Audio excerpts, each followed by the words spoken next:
2025 সালের প্রথম থেকে এনজি সংস্থাগুলো নৌকাডুবি মৃত্যু, আটলান্টিক সাগর, ভূমধ্যসাগর, এজিয়ান সাগর কবরস্থানে পরিণত হবে ইঙ্গিত দিয়েছিল। তার প্রমাণ আমরা প্রতিনিয়ত পাচ্ছি। ঠিক যেমন তিউনিসিয়ার উপকূলে নৌকাডুবির ঘটনায় তিউনিসিয়ান কোস্টগার্ডের দেওয়া তথ্য অনুযায়ী 40 জন শরণার্থীর মৃত্যু হয়েছে, নিখোঁজ। তারা এখনো তাদের কোনো খোঁজ পাওয়া যায়নি, যেটি সর্বশেষ আপডেটিং ইনফরমেশনটি আপনাদের সাথে শেয়ার করলাম। জানিয়ে দিব গত 24 ঘন্টার আপডেট ইনফরমেশনগুলো এই ভিডিওর মাধ্যমে। আপনি এই ভিডিওটি দেখছেন ইউটিউব এবং ফেসবুক থেকে। প্রতিদিন আমাদের এই গুরুত্বপূর্ণ তথ্য ইনফরমেশন দেখতে চ্যানেলটি সাবস্ক্রাইব করে ফেসবুক পেজটি ফলো করে আমাদের সাথে যুক্ত থাকুন। অক্টোবর মাসের 24 তারিখ ভূমধ্যসাগর ব্যবহার করে ইতালিতে বাংলাদেশিরা যেমন লাফিয়ে লাফিয়ে বৃদ্ধি পাওয়া আসার যে হিসেবটি প্রকাশিত হয়েছে, একই ধারাবাহিকতায় মৃত্যু এবং নিখোঁজ আবার আটক করার প্রবণতাও অন্য যে কোনো সময় থেকে বেশি। IOM এর প্রকাশিত তথ্যটি জানিয়ে দিব এই ভিডিওর মাধ্যমে। সর্বশেষ গ্রিসের ক্রিট দ্বীপে 110 জন শরণার্থী উদ্ধারের নতুন একটি তথ্য নিশ্চিত করেছে গ্রিস কর্তৃপক্ষ। ভূমধ্যসাগর ব্যবহার করে সাম্প্রতিক সময় শরণার্থীরা গ্রিসের এই দ্বীপগুলো ব্যবহার করছে, যা নিয়ে আরও কঠোর হতে চায় গ্রিস কর্তৃপক্ষ, যা গ্রিসের বর্তমান প্রধানমন্ত্রীর এক বক্তব্যে উঠে আসে। এদিকে সিসিলির উপকূলে যে শরণার্থীদেরকে উদ্ধার করা হয়েছিল, যেটি আগের সপ্তাহের প্রতিবেদন, যা এর আগে আমরা আপনাদেরকে দিয়েছিলাম, লিবিয়া এবং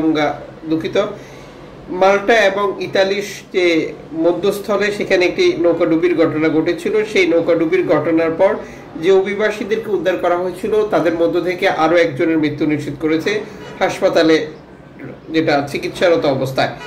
সেই দুর্ঘটনায় দুজনকে, যেটা জীবিত মৃতদেহ উদ্ধার করেছিল ইতালি কর্তৃপক্ষ, এবং 21 জন নিখোঁজ ছিল, যে তথ্যটি এর আগেই আমরা আপনাদেরকে দিয়েছিলাম। এ হচ্ছে ভূমধ্যসাগরের বর্তমান অবস্থা। এর পাশাপাশি নতুন করে যুক্ত হয়েছে আরো একটি গুরুত্বপূর্ণ তথ্য, তা হচ্ছে যে মরক্কো থেকে স্পেনে যাওয়ার যে বিষয়টি রয়েছে। আপনারা জানেন মরক্কো এবং স্পেনের বর্ডার রয়েছে। অনেকেই মনে করে যে মরক্কোতে আসলে স্পেনে সরাসরি প্রবেশ করা যাবে। বিষয়টা এমন নয়। মরক্কো এবং স্পেনের সাথে চুক্তি রয়েছে শরণার্থী বাধা দেওয়া। এই চুক্তিটি হয়েছিল 2002 সালে।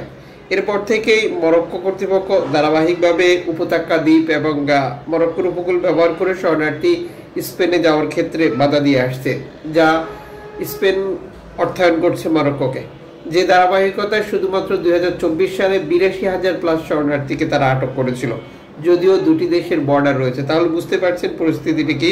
এটি আরো কঠোর বা কঠিন করতে চায়। দুই পক্ষে একটি বিবৃতির মাধ্যমে বিষয়টি নিশ্চিত করেছে। ভূমধ্যসাগর ব্যবহার করে ইতালি আসা শরণার্থীদের আটক করার জন্য কাজ করছে লিবিয়ান কোস্টগার্ড, অর্থায়ন করছে ইতালি। 12 তারিখ থেকে 18 তারিখ 2025-এর পরিসংখ্যানটি প্রকাশ করেছে IOM।